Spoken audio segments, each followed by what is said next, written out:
చెట్టులు, కాలుష్యం మరియు మనిషి ఒక చిన్న కథ.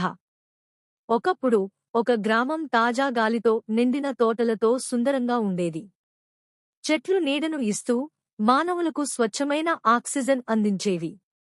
గ్రామస్తులు ప్రకృతితో కలిసి ఆనందంగా జీవించేవారు. ఆరోగ్యంగా ఉండేవారు, ఎందుకంటే గాలి స్వచ్ఛంగా ఉండేది. ఒకరోజు కొంతమంది స్వార్థపూరిత వ్యక్తులు గ్రామానికి వచ్చారు. వారు అటవిని నాశనం చేసి చెట్లను కోయడం ప్రారంభించారు. ఆహ్లాదకరమైన అడవులు నెమ్మదిగా వెలవెలబోయాయి.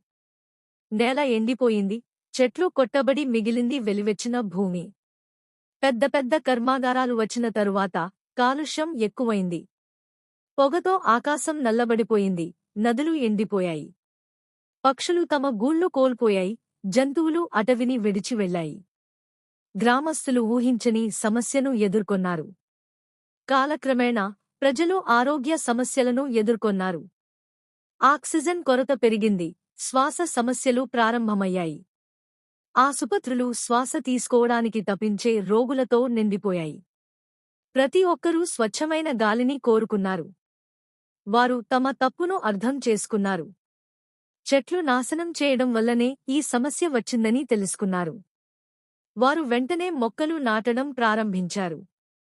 ప్రకృతిని తిరిగి నిలిపేందుకు ప్రయత్నించారు. కొన్నాళ్లకు చెట్లు మళ్లీ పెరిగాయి, గ్రామం మళ్లీ హరితంగా మారింది. స్వచ్ఛమైన గాలి మళ్లీ అందరికీ అందింది.